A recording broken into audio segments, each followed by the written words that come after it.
Fanti iz uredništva so kar mene določili, da grem na tole premiero novega Volkswagena ID.5, ker itak jaz največ vozim službeni ID.4 in mi bo takoj vse jasno. Bolj verjetno pa zato, ker je tale premiera tudi v soboto in se nobeno ne da delati čez vikend, ne? Mislim, da je mi bo dosti že za prvomajske biti skoraj cel teden fraj.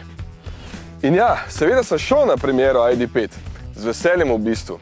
No, v osnovi je enak kot ID.4, samo ta streha se bolj kupejevsko spusti, da je bolj atraktiven za pogledat. Evo, stvar urejena, grem dam. Hec. Ja, avto vsem preveč zanimiv. Najprej, kar je enako. Enaka je platforma in zraven motor oziroma motorja, če boste izbrali močnejši GTX z dvema motorjema, in enaka je velikost baterije. Ja, samo ena je tukaj na voljo in sicer največja pri ID.4, tista 77 kWh neto.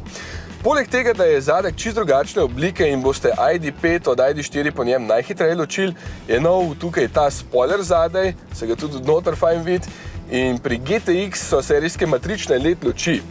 Sprednji odbijač je lahko malo drugače zašiljen, odvisno od opreme, ampak največja razlika je v tem hitreje spuščajočem zadku, zaradi katerega avtomobil potem vsaj na videz deluje bolj športno.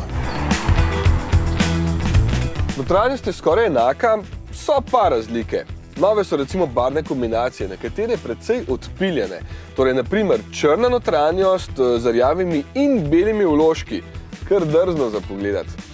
Ta zaslon ima serijsko vedno 12 palcev in so meniji na pogled enaki kot v našem ID.4, so pa polikali software, zdaj je 3.1, zato je tudi bolj uporaben, pa lepše teče vse skupaj. Ta volan je še vedno usnjen, iz pravega usnja, ampak s koncem tega leta in naprej bo notranjost vseh teh avtomobilov brez živalskih elementov in bo usnje zamenil drug prijeten material.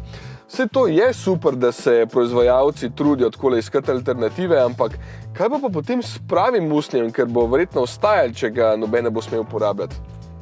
Sam povem, se vržem še zadaj.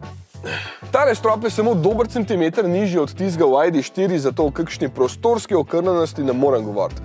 Prostora je pač dovolj, kot vidite, in za kolena tudi.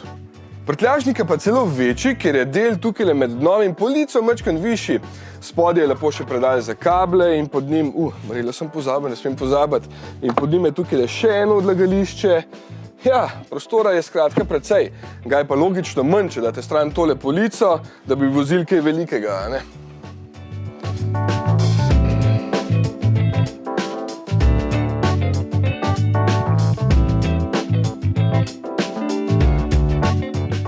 Po prvih kilometrih ne čutim razlike v primerjavi z našo službeno mulo. Tudi tukaj se čuti, da gre za precej velik avtomobil, tale meri v dolžino samo milimeter manj kot 4,6 metra, ampak zato ni težaški in neroden. Na odprtih cestah in avtocestah je zelo prijeten, pravi potovalnik. Več razlike pričakujte med takšnim navadnim in različico GTX, za katero pravijo, da je športna. Sicer me bodo težko prepričali, da je 2242 kg težek avto športen, hiter pa je, to pa ja.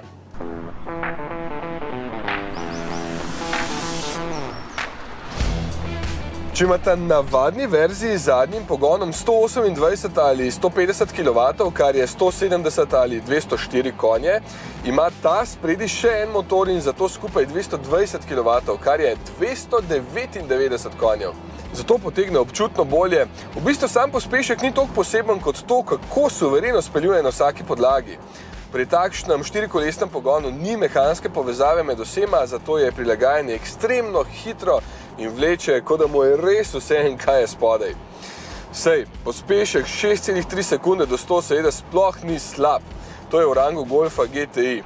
In če je pomembno, ta gre največ 180, ID.a 5 z zadnjim pogonom pa 160 na uro.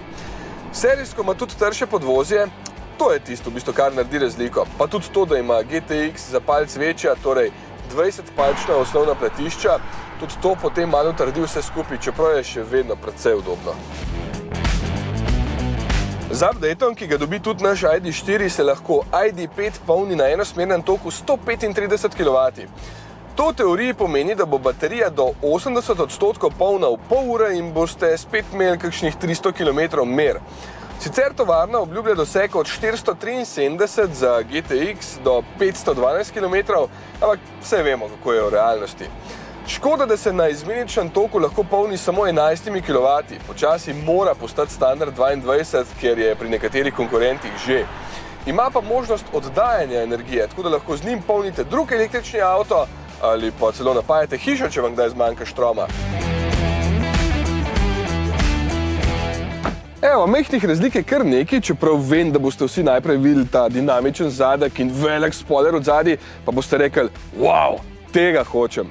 Nič hudega, ker ostaja praktičen.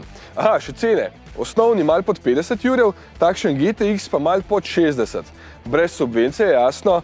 Pridejo pa že kmalu, to je v začetku junija.